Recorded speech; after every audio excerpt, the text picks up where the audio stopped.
Yo soy Paula. Yo soy Lina. Y sí, somos dos mujeres felizmente divorciadas. No porque atravesar por un divorcio sea una maravilla, la verdad.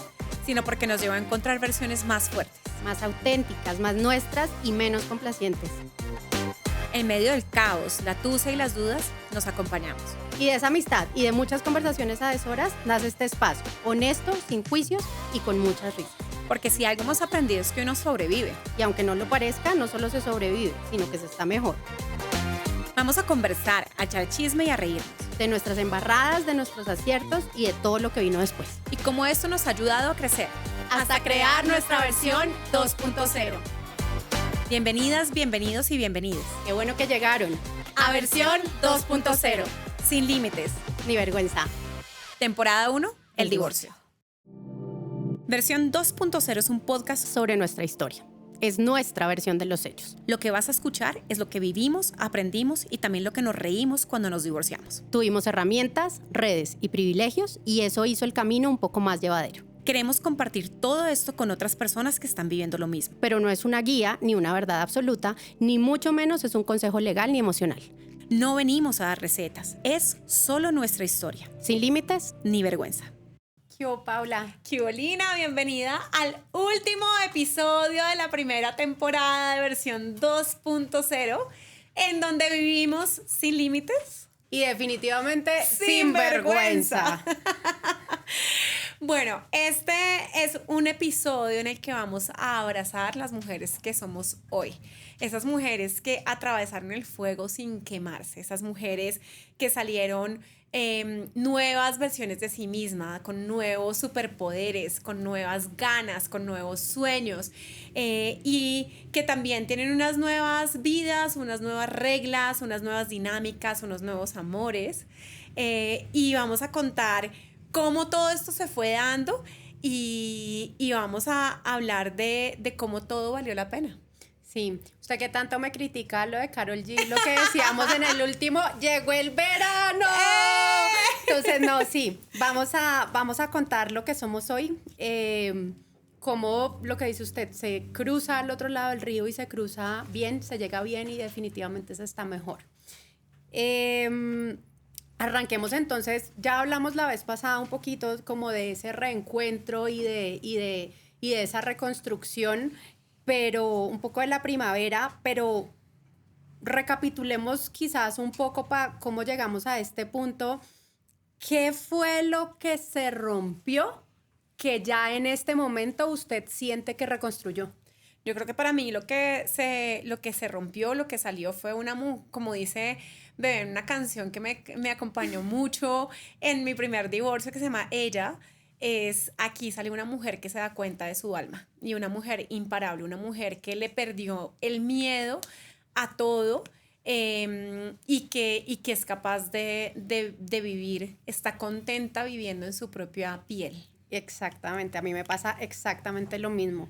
Yo lo que siento que se rompió, que el proceso, ni siquiera antes, sino el proceso de divorcio rompió la confianza que tenía yo en mí misma. Uh-huh. Y siento que ya en este punto la reconstruí, que soy yo creo en mí, sé el valor que tengo. Decía, ya voy a volver a chillar otra vez.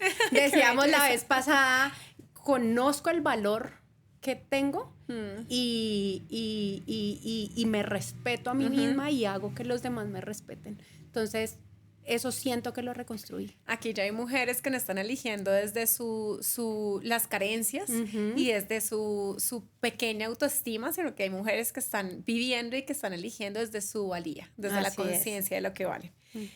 Que siente que el divorcio la obligó a mirar de manera diferente hacia usted misma o hacia su vida. Yo siento que empecé a ser más compasiva conmigo misma. Uh-huh. La vez pasada hablábamos justamente como de volver a encontrar esa esencia y sí, de reconocer que uno tiene miles de errores y que uno, lo decíamos antes de empezar, que uno no es perfecto. Reconocer eso y aceptarse es como lo que creo que no es que el divorcio me haya obligado a verlo así, sino que lo trajo, o sea, lo trajo como algo lindo. quererme, aceptarme como soy, ¿no? No querer cambiar las cosas por lo que los demás piensen, lo que decía usted, ser menos complaciente. Eso, creo que eso fue lo que trajo para mí. Para mí me trajo, otra vez citando a la gran Shakira. Shakira va a tener que pagarnos pauta sí, acá. De verdad que sí. Pero es que ella, o sea, la banda sonora del divorcio de ella es la banda sonora de las divorciadas de este mundo. O sea, por eso es que llena los estadios como los llena. Yo aprendí que yo soy un Rolex y no soy un Casio. Pero muy, o sea, los dos divorcios de manera distinta. En el primero yo entré sintiéndome un Casio, viéndome como un Casio. Y cuando salí y me di cuenta de todo lo que era capaz, dije como un momentico, yo soy un Rolex. En mi segundo matrimonio yo entré siendo un Rolex, sintiéndome un Rolex, y por todo lo que pasó, como que al final dije como, ay, tal vez soy un Casio, o sea, terminé con mi autoestima muy destruida. Y otra vez el divorcio fue ese proceso en el que me di cuenta de quién soy realmente, y hoy otra vez ya volví otra vez a mi verdadera forma de Rolex. Y que estando uno en el centro, uno no se conforma con lo que no está a la altura de lo que uno se merece. En todo en la vida, en absolutamente todo en la vida y todo lo que va pasando. Y lo otro que me ayudó el divorcio a ver de esta manera es que yo soy mucho mejor mujer, mucho mejor pareja y mucho mejor mamá de lo que yo pensé que era. Realmente como que en esos procesos no anticipé esto, pero me encontré con unas versiones de esas tres cosas, de mujer, de mamá y de pareja, mucho más sólidas de mí misma. Sí, uno empieza como a reconocer, qué lindo. Yo no había pensado en eso, pero sí, también ahora que me hizo la pregunta no lo pensé, pero claro, uno empieza a reconocer que uno lo hace bien, hombre. Sí. Y que uno pone alma, corazón, alma, vida y sombrero ahí en todo lo que está haciendo y que lo hace bien. Eso también me lo trajo, reconocer que soy capaz. ¿Qué patrón de la historia de su familia cree que usted rompió? Porque es que uno en estos procesos se va pues duro contra la pared y le toca reconstruir todo. ¿Qué batiditos así familiares tenía usted guardaditos que no tenía conscientes y que este proceso le obligó a encontrarse de frente y a reformular? Yo creo que hay un tema particular y yo no sé si ha sido el destino o qué ha sido, pero en mi familia ha habido unas historias, por lo menos en las últimas 2 generaciones, de mujeres muy berracas que han tenido que sacrificarse y sacrificar lo que decíamos, ¿no? O sea, sus esencias de mujeres por sus familias, por cosas que pasaban, digamos, por exterioridades, externalidades que iban pasando y que es la vida, ¿no? A tragedias a las que uno se va enfrentando. Entonces yo creo que rompí con eso. Uh-huh. Yo en este caso, a pesar de lo difícil y lo doloroso que fue, yo desde el principio me dije a mí misma, yo no tengo por qué, y lo mencionábamos en episodios anteriores, yo no tengo por qué sacrificar lo que yo soy, ni tengo yo que dejar de ser mujer, ni de ser Lina, ni de perder mi esencia para recuperarme por esto. Y justamente por mi hijo, no tengo yo que sacrificarme, sino que tengo que mostrarle yo a mi hijo que no dejo de ser yo y que entre los dos afrontamos estas situaciones con berraquera y con entereza. No hay necesidad de uno dejar cosas de lado ni sueños que uno quiera hacer por afrontar los momentos difíciles de la vida. A mí me pasó algo muy parecido en cuanto a mi hija, ¿no? O sea, mi hija, en vez de volverse, para muchas parejas, los hijos son como el impedimento, ¿no? La razón por la cual no llegan a divorciarse. Y a mí me pasó lo contrario. Mi hija era mi mayor inspiración, ¿no? Era como, yo no quiero que ella crezca aprendiendo que las relaciones deben ser mediocres, que uno lo debe querer poquito, que uno debe vivir con un roommate. No, yo quiero que ella vea que a su mamá la quieren para que ella sepa lo que debe buscar, ¿no? Que ella sepa que debe salir a buscar a alguien que la quiera, que la valore, que la apoye, que esté ahí sólido para ella.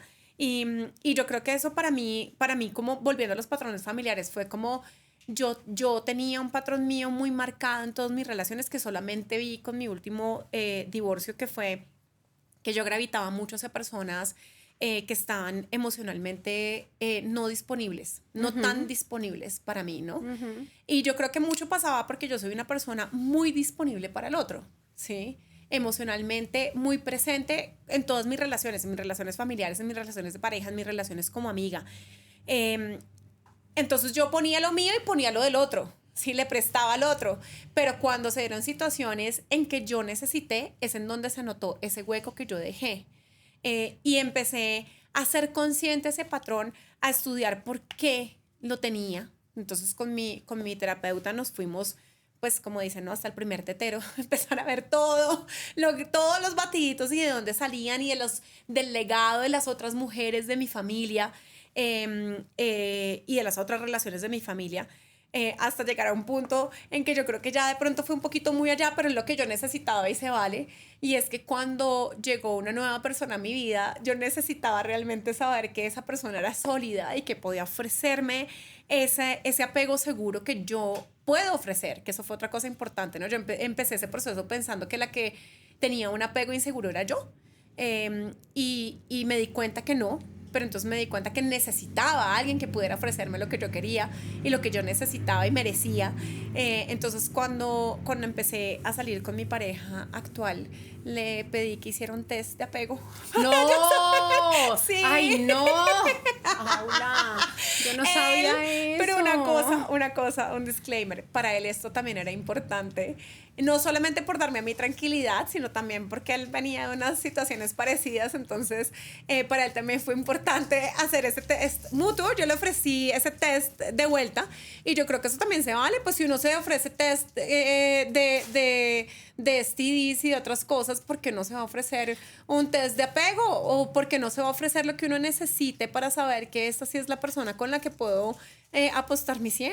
Pero bueno, justamente ya con esa convicción, con esa cantidad de herramientas que uno va acumulando y además que va implementando y ya sabiendo que uno está en el centro, que uno es justamente mejor persona en esa versión reconstruida y ya pensando en pareja, que uno tiene mucho más que ofrecer desde una madurez desde una madurez mucho más grande y como desde una perspectiva mucho más consolidada.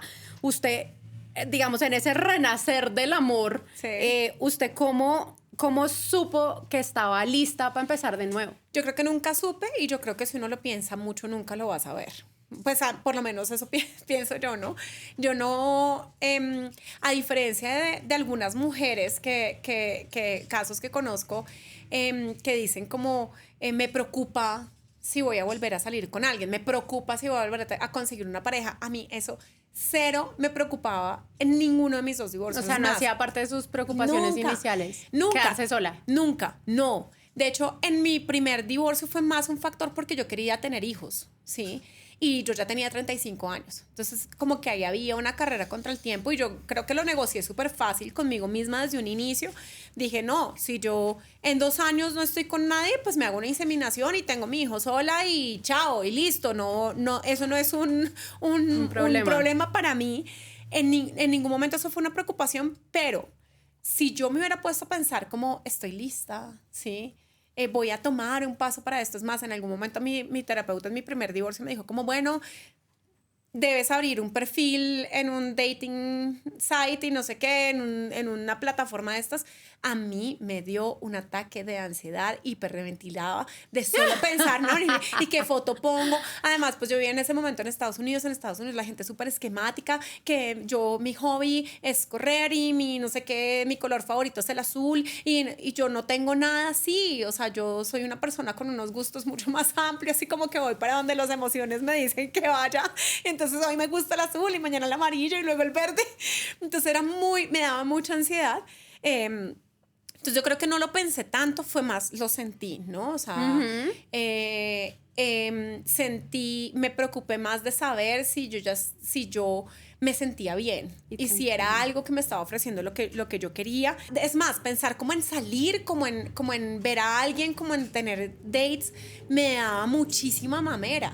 O sea, para mí era como otra vez me toca besar 300 sapos para que me salgan en medio decente y como que yo veía alrededor y decía, ay no, esto no se hace un sancocho, no, o sea, me parecía horrible, pero finalmente llegó el punto en que llegó alguien completamente inesperado, de una manera, en el momento que no lo planeaba, de la manera que no planeaba, y fue más como sentí que esto iba para donde yo quería.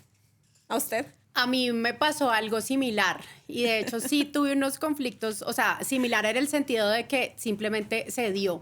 Yo, menos mal, no tuve tampoco que exponerme al tema de las citas. Ay, no, es Ni de horrible. las plataformas de citas, porque yo creo que eso no va mucho conmigo. Ahora, hay gente a la que le funciona, yo conozco parejas No, que y se han se vale. conformado así y está bien Y se vale. y si realmente pues uno, no sé, cree que puede ser una opción, pues es absolutamente válido. A mí, yo creo que ni siquiera lo consideré porque lo mío fue empatando lo uno con lo otro. Sí. Entonces yo la verdad ni siquiera tuve como tiempo para pararme y pensar, estoy lista. Sí sentía mucha culpa de sentirme enamorada y de pronto ahora más adelante lo hablamos, pero de sentirme enamorada a ese nivel teniendo lo otro tan reciente.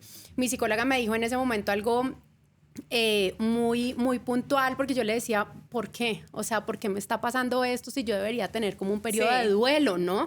En principio, ¿no? O sea, me voy a vestir de negro y voy a esperar a que todo Sí. esto pase y luego sí salgo y ya todo está bien. Y ella me decía, mana, es que usted no se da cuenta que lleva 3 años Sí. haciendo el duelo. Sí. O sea, en términos de si está lista o no está lista, pues usted lleva 3 años llorando internamente esta situación. Usted ya, o sea, esto es otra cosa, no se trata de tener que guardar el duelo en ese sentido. Entonces, por eso, me hubiera dado mucho susto porque de las historias que escucho de Sí. otras personas, la calle está muy dura. Uy, sí. Y a nuestras edades, Uy, sí. digamos, lo que hay son sobrados y por algo son sobrados, ¿no? Entonces, es muy complicado, pero sí, cuando yo encontré de esta manera como tan natural y espontánea a mi pareja, fue algo muy lindo, realmente fue algo increíble que viví. Y no solo eso, sino que yo tuve la certeza de que ayer, y ahí me quedé. Y yo creo que eso es importante, o sea, cada cual, a mí me gustaría resaltar eso, cada cual tiene su propia historia y no hay una sola forma de reconstruir la vida y también se vale reconstruir la vida solo.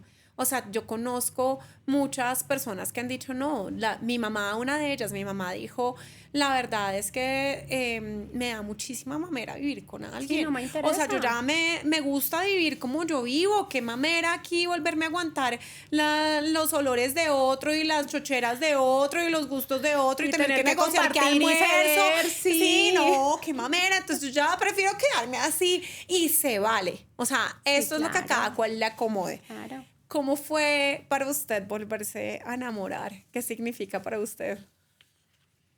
Yo ya voy a volver a chillar. No, ha sido parte de las cosas hermosas que me dejó este proceso. Y es que yo siento que me enamoré, de hecho eso era parte de lo que me hacía sentir tantas dudas al principio. Yo me enamoré como nunca me he enamorado en la vida. Y yo pensaba, debe ser como el momento, como lo nuevo, lo diferente, pero no.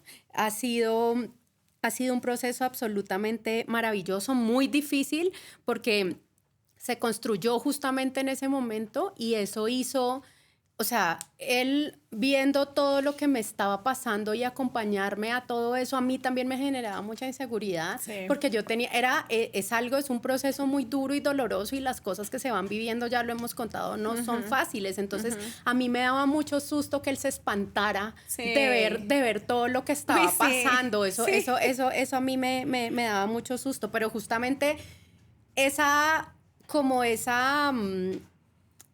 el hecho de haber vivido eso de esa manera tan honesta y como tan abierta, justamente hizo que construyéramos algo muy lindo y muy sólido, en donde hoy en día entre lo que implicó ese proceso de divorcio para mí y como persona, lo que decía usted, lo que tengo yo para aportar y lo que la relación y las bases tan sólidas sobre las que se fue construyendo esa relación me hacen sentir absolutamente feliz y en paz y tranquila. Entonces yo creo que ha sido de lo más lindo que he vivido después del divorcio, encontrar de nuevo el amor de esa manera.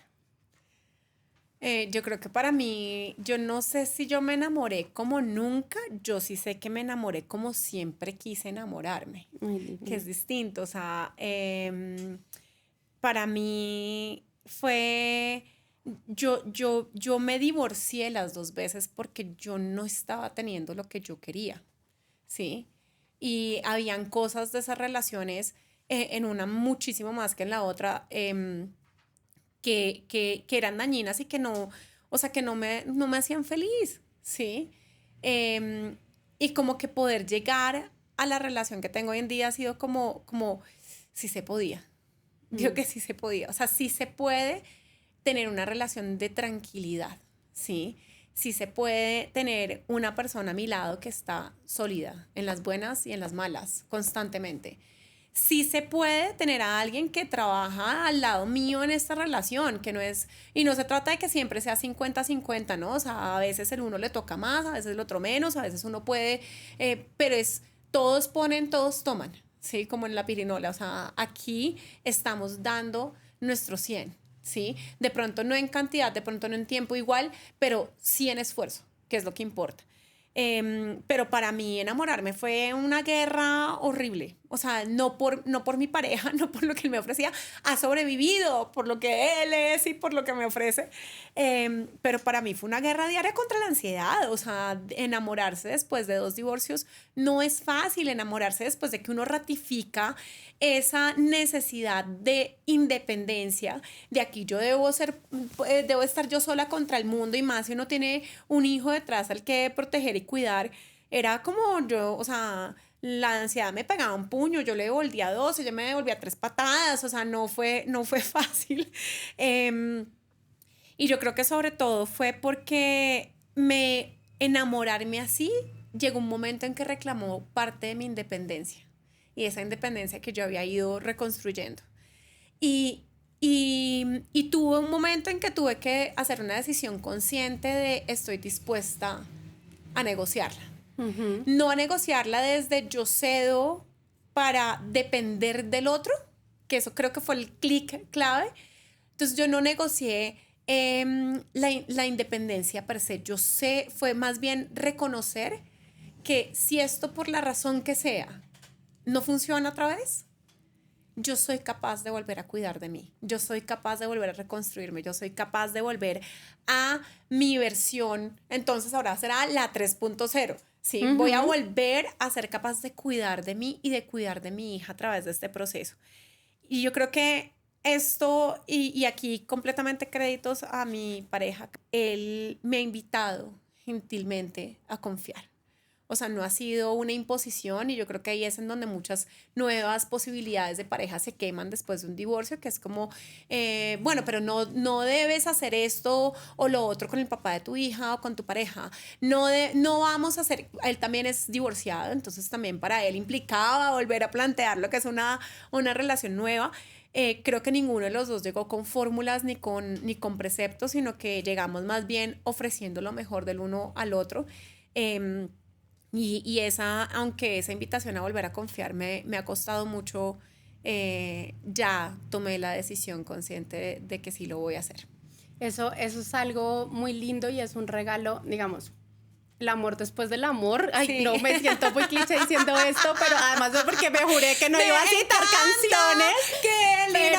Canciones, lo logré. Pero se me vino así solito, escuchándola y pensándola. Es un regalo de la vida absolutamente maravilloso, sí. Sobre todo porque después de haber vivido todo lo que uno ha vivido, sí. El otro también llega a estas alturas de la vida como con ese bagaje, con esas heridas también por curar, claro. Con esos aprendizajes para mí ha sido algo de verdad absolutamente espectacular porque, o sea, más que ha sido lindo, ha sido emocionante, ha sido, ¿cómo se dice? Como llenador y pleno, pero además ha sido algo increíblemente solidario, ¿me entiende? Sí. Porque nos encontramos en un momento en el que los dos nos estamos acompañando a crecer y lo que dice usted, respetando mucho lo que es el otro, ya lo que a estas alturas de la vida uno sabe que quiere sí. Ser, lo que espera, entonces acompañarse desde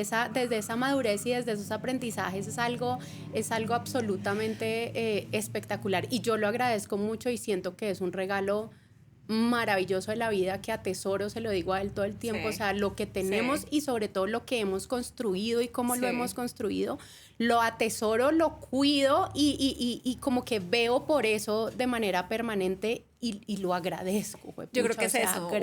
Gracias. Uno conecta, y yo creo que eso es lo que le permite a uno darse otra oportunidad, ¿no? Conectar con el agradecimiento. O sea, y si uno reconstruye la vida desde el agradecimiento, la reconstruye muy distinta porque no lo toma por dado, ¿no? Yo no sé si a usted le pasó, pero para mí era como, ahí está esta noción de que el amor llega, como, pues hay un dicho, ¿no? Que matrimonio y mortaja del cielo baja, ¿no? Eso llega. Y eso, y el amor sobrevive así como por arte de magia, ¿sí? Y el amor se muere, como que se muriera solo. No, o sea, eso requiere una agencia muy fuerte, una proactividad, una Esa berraca, es la una conciencia. Exacto, es la y- conciencia. Esto hay que trabajarlo y hay que poner. Esta Exacto. cosa no se construye Y sola. aproximarlo desde el agradecimiento es hermoso, y aproximarlo, como usted lo dice, desde, que también ha sido mucho mi historia, de uno llegar a curar mutuamente lo que uno no rompió. Sin echar culpas, sin echar juicios, sin decir es que tú, porque tú viviste esto, ahora me achacas esto. No, es hacerlo desde la mayor compasión mutua. Pero ahí también salen los negociables y los no negociables, ¿no? Lo que uno está dispuesto a sacrificar, porque ya también uno tiene un recorrido, uno llega con todas sus maletas, como dicen, con sus nuevos batiditos, y qué negocia y qué no negocia. ¿Usted qué negoció y qué no negoció? Es que lo que estamos diciendo, yo creo que cuando uno logra tener como estas relaciones mucho más maduras, mucho más aplomadas y mucho más como constructivas, uno no se sienta en la obligación de negociar y de ceder. Sí. O sea, una cosa es eso. Construye. Y otra cosa es justamente uno construir desde la conciencia y sabiendo poner los límites de una manera amorosa y respetuosa de hasta dónde van las cosas. Entonces, ya lo habíamos mencionado, es como para mí, mi dignidad es absolutamente innegociable. Mi hijo, el bienestar de mi hijo y la dignidad de mi hijo no se negocian. Entonces yo no podría estar con alguien que no respete a mi hijo. Totalmente. Que no tenga, yo no le estoy pidiendo que sea el papá de mi hijo. No, mi hija pero, no tiene papá. Y además él lo tiene clarísimo y la relación que tienen ellos dos es una cosa absolutamente espectacular. Pero no se trata, y se ha ido construyendo, porque es que traer a una persona nueva, a una nueva, y construir, esto es casi que una nueva familia, es una cosa complicadísima. Entonces, que se va construyendo y que también requiere de voluntad y de trabajo, lo que decía usted, pero esas dos cosas son las cosas que no negocio, pero que yo siento justamente, y por eso estoy con esa persona y absolutamente convencida de que ahí estoy bien y estoy tranquila, es que yo no tengo por qué decir este tipo de cosas, que este tipo de cosas se sobreentienden, porque él ve lo que yo soy, respeta lo que yo soy y ha aprendido también a cómo me siento yo cómoda, y yo he aprendido en dónde se siente también el cómodo. Sí. Y en el marco justamente como de esta solidaridad en la construcción de algo común, entendemos esos límites y respetamos esos límites y podemos tener estas conversaciones de la manera más tranquila posible.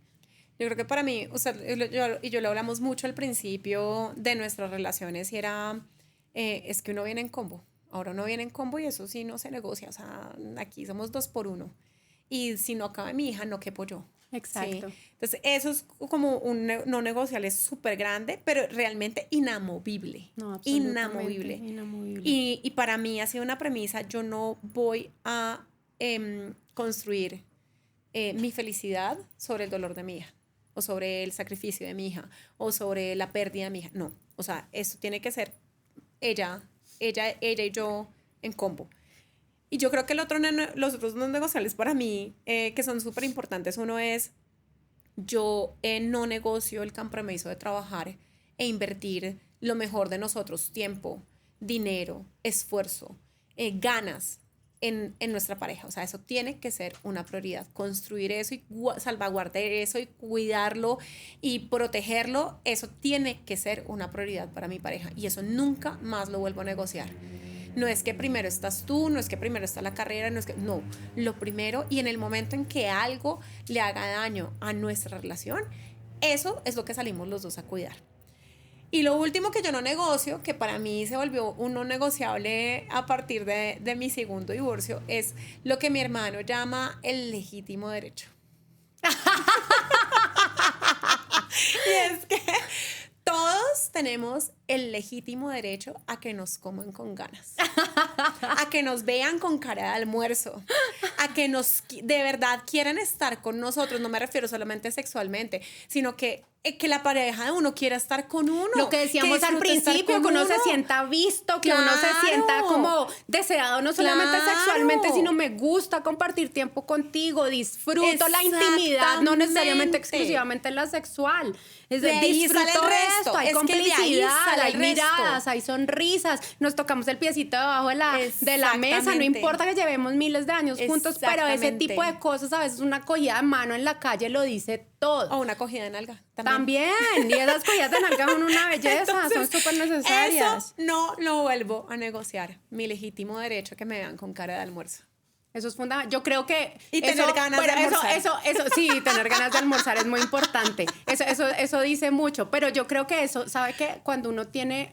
O sea, eso hace parte como de la completitud de la relación. Sí. Y cuando uno tiene claridad sobre lo que quiere y lo que espera, y justamente los no negociables, como que eso viene todo en combo, ¿no? Y es maravilloso cuando ese tipo de cosas pasan, porque es como, juepucha. Hombre, nadie es perfecto, ni todas las relaciones son perfectas, y eso implica trabajo, que era lo que decíamos ahora. Pero cuando uno tiene el paquete completo, uno dice... Ahí es. Pero además yo quiero aquí reconecta para mí con el agradecimiento, ¿no? Y reencontrarnos otra vez como con ese disfrute de estar juntos, con ese goce de que uno cuente, de que uno es visible, de que uno es chévere, de que uno también es parche. Claro, ¿sí? Eso, o sea, de hecho, yo me acuerdo mucho al principio que cuando, y todavía nos pasa, cada vez que nos vemos, cada vez que salimos, cada vez que es como... ¡Guau! Cómo lo agradezco, porque cómo lo extrañé. Exacto, cómo quería y cómo añoraba yo esto. Y eso no llega solo, insisto. No, eso se construye, pero tener la certeza de que del otro lado hay esa disposición. Para mí es fundamental lo que mencionaba al principio, esa complicidad, ¿no? Esa, como lo que decíamos, esa miradita, esa cosa. Totalmente. Que uno dice como, pues pucha, me encuentro en ti, tú a mí me ves y eso es absolutamente fundamental. Y yo creo que el uno aceptar que eso es importante es como, y no es solamente ir a una tienda de lingerie o ir a un sex shop, no. Es invertir en construir esa complicidad y esa intimidad, que de ahí sale el resto. Sin eso no hay nada. ¿Cómo hace uno cuando vuelve a construir esas familias, los míos, los tuyos, los nuestros? ¿Cómo es eso? Uy, es durísimo. Y yo creo que fue muy chistoso porque a mí, yo no tenía, o sea, a pesar de que yo me sentía muy vulnerable y muy herida, yo no necesariamente me sentía insegura de mí, ¿no? O sea, yo no necesariamente me sentía... ni fea, ni mala pareja, ni mala nada, pero cuando me fui a enfrentar a conocer a los hijos de mi pareja, ahí se desbloqueó un nuevo nivel de inseguridad que yo no sabía que tenía, y era como, yo quiero ser chévere, yo quiero ser la madrastra cool, yo quiero ser... Es una presión adicional. O sea, además, en mi caso es una doble presión porque son hombres y son adolescentes. O sea, yo sé parchar con niños chiquitos y yo sé parchar con niñas porque yo tengo una niña, pero eso yo no lo conozco. Claro, es un mundo nuevo. Desconocido. Es un mundo nuevo. Es un momento de muchísima ansiedad cuando tomamos la decisión de que ya era hora de que yo conociera a sus hijos. A mí se me desbloqueó un nuevo nivel de inseguridad. Pensé en contratar a un profesor que me enseñara a jugar PlayStation. No puede ser. Porque yo quería su profesor puede ser mi hijo fácilmente. Oiga, no tenía que ir a buscarlo más lejos. Pero fue como no, o sea, y al final como que llegó un punto en que no, yo soy suficiente, o sea, vuelve otra vez como ese cuento de reconectar con la valía de uno, y como no, yo soy chévere porque yo soy chévere, independientemente de si juego PlayStation o no. Hoy en día ellos son mis profesores de PlayStation. Ahí hay un tema muy chévere y muy complicado también cuando uno llega, cuando uno llega a una familia o alguien llega, digamos, a una familia que se recompone, y sobre todo donde hay hijos. Me estoy leyendo un libro buenísimo de Mel Robbins que se llama Let Them, que traduce como déjenlos, que da como un montón de herramientas para manejar situaciones difíciles. Y hay un capítulo específico muy chévere en donde ella habla de de justamente lo que implica que una persona llegue a construir una pareja con alguien que ya tiene hijos. Y eso pasa, o sea, y que las cosas salgan bien en esos casos pasa por reconocer justamente que uno es un elemento disruptor, Claro. independientemente del divorcio, que uno es un elemento disruptor cuando llega a estar, a juntarse, a entrar en unas dinámicas y a construir nuevas dinámicas, Sí. y que muchas veces hay que ver desde la perspectiva de los hijos Sí. o de esos niños justamente esa llegada del extraño. Entonces, ponerse en el lugar, en ese caso, del niño, del hijo, de lo Sí. que sea, es absolutamente fundamental. Que Sí. usted dice, pues yo lo pensé, estaba buscando cómo ¿Cómo ser cool y cómo encajar bien, pero es que no es fácil. No. O sea, no es fácil, y supongo que para su hija, pues en mi caso tampoco, como traer Claro. un nuevo elemento a las dinámicas y a la vida diaria. No es fácil. Conozco parejas que se demoran años. De hecho, se me ocurre una que lleva más de 3 años saliendo y no han sido, digamos, no han tomado dado esa el decisión. paso, no han dado el paso de presentar a sus respectivos hijos. No es algo fácil de hacer. A mí la clave me la dio mi hija, ¿no? Otra vez en esa infinita sabiduría, ella me dijo, mamá, ella tenía una amiguita que tenía un padrastro y me dijo, mamá, eso de los padrastros, ¿cómo es? ¿Cómo se consigue un padrastro? Y yo le dije, no, pues mi amor, cuando un papá y una mamá ya no están juntos, ya no son una pareja, si él o ella se enamoran de un hombre, ese es su padrastro, y si se enamoran de una mujer, esa es su madrastra. Entonces me dijo, bueno, mamá, yo necesito que tú te pongas a trabajar en eso del padrastro porque a ella le encantó la idea y me dijo, ¿cómo así, mamá? Entonces es otra persona que me quiere y que me cuida. No es, o sea, ella dijo como yo ya tengo este harem de adultos que vive detrás mío y voy a tener uno más, ¿no? Y yo dije, claro, esa es la clave y fue la clave para ofrecerle a ella la entrada de mi nueva pareja, pero también fue mi clave para yo entrar a la vida de los hijos de mi pareja como alguien que los quiere y que los cuida, no que los cría, no que es responsable de ellos, no, yo soy quien los quiere y quien los cuida. Y ya. Y en ese renacer y justamente en ese tema de las parejas y del nuevo amor, la madurez, el entendimiento de que eso no solo implica construir algo sólido con el otro adulto, sino que yo estoy, como decíamos, llegando, digamos, a un nuevo contexto como un elemento disruptor, es fundamental. Y las dos decíamos, para nosotras, un límite claro y algo en lo que no cedo es en el bienestar de mi hijo. Y tenemos la suerte de tener parejas que están dispuestas a entender eso y a construir con nosotras y con nuestros hijos esas relaciones que hacen que en últimas todo termine funcionando y fluyendo. Bueno, ¿y la versión 2.0 de Lina se volverá a casar? ¡Sí! Pero bueno, más que volverse a casar, y de hecho justamente la historia de este anillo es súper linda, la cuento rapidísimo, no se trata, uno ya a estas alturas y habiendo vivido todo lo que ha vivido, mi pareja y yo lo conversamos un montón cuando él me dio este anillo. El punto de llegada no es el día del matrimonio. Sí. Y eso es lo lindo. El punto de llegada no es el día en que uno llega a firmar un papel. Eso es lo que menos importa. Sí. Y por eso amo tanto este anillo, porque este anillo lo que simboliza es como el compromiso, Sí. justamente, ¿no? Y la idea de lo que decíamos, esto se trabaja todos los días, esto no es fácil de hacer, pero acá estamos firmes para cambiar lo que haya que cambiar, para seguir conversando y profundizando en esas cosas que hay que trabajar y que hay que dinamizar y que hay que hacer para que esto funcione, porque queremos que esto funcione, porque venimos con un bagaje y tenemos unos legados que queremos honrar. Entonces de eso se trata, no es tanto casarse por casarse ni Sí. divorciarse por divorciarse, ¿no? Es como qué significa esto estar en pareja y cómo el amor se resignifica de una manera casi que completa cuando uno ya está en esto. Y ya hablando, ¿cómo se siente o en qué áreas de su vida cree usted que se manifiesta particularmente esa nueva usted? Todo, en todo. O sea, yo creo que aprendí a entender y apreciar lo que yo quiero en todas las dimensiones de mi vida, a poner límites sanos, a vivir sanamente y a vivir sin miedo. ¿Qué le da orgullo de la mujer que usted es hoy? Todo, con todos mis aciertos y mis desaciertos. Llevo con orgullo mis 2 divorcios, llevo con orgullo mis 2 matrimonios, llevo con orgullo mi nueva relación. Yo también, yo me siento muy feliz y muy en paz con quien soy hoy y con lo que he construido. ¿Y usted qué le agradece a la persona que tomó la decisión de divorciarse? Haber tomado la decisión, así se hubiera demorado 9 años, así me hubiera pesado el tiempo, así la segunda vez no hubiera estado, o sea, me divorcié la segunda vez sin querer divorciarme realmente, pero pues le doy las gracias por haberlo hecho porque eso dio lugar a la mujer que soy hoy y a lo que hoy vivo, a tener una relación como siempre quise tenerla. Bueno, y sin límites ni vergüenza, ¿qué le diría a la Paula de hace 1000 años? Que si yo hubiera sabido que eso se ponía tan bueno me hubiera divorciado antes. Es imposible como adelantar eso porque pues uno tiene que vivir lo que tiene que vivir y uno no sabe, no puede necesariamente anticipar cómo va a ser, pero sí, yo creo que pues hágale que esto se pone bueno.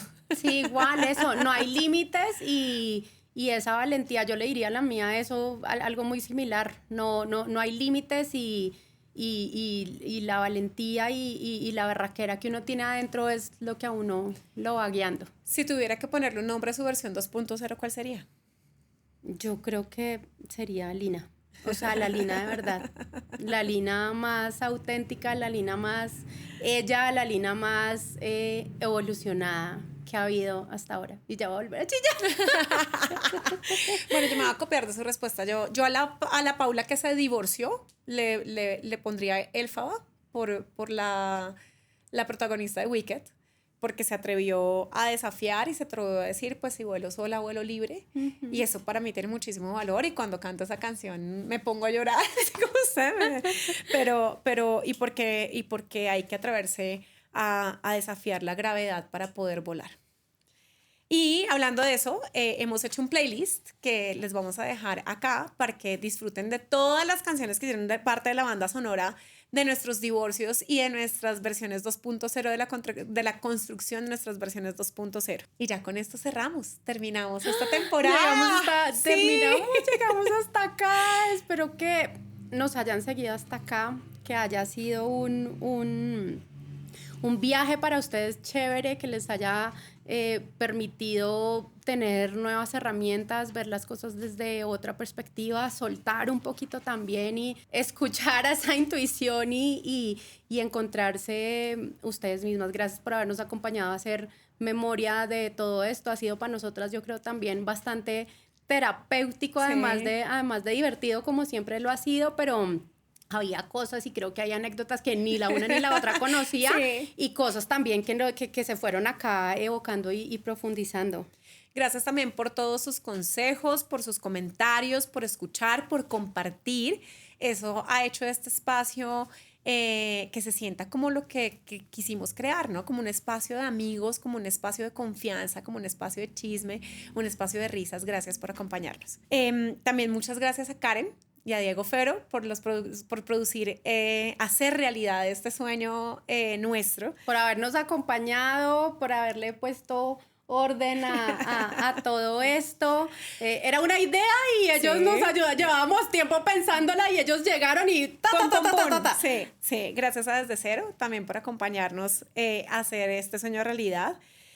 A Laura Payán y a María Victoria Durán, que están en ese proceso de construir su versión 2.0 y que también nos ayudaron a terminar de gestar esto con sus consejos, con su guía, dando lo mejor de lo que ellas saben hacer, poniendo su profesionalismo al servicio de los demás. Gracias a quienes vieron el piloto, ustedes saben quiénes son, por sus consejos, por su retroalimentación, por ayudarnos a construirlo. A nuestros hijos, que además han hecho grandes amigos en este proceso y se han atrevido a conocer estas versiones de nosotros.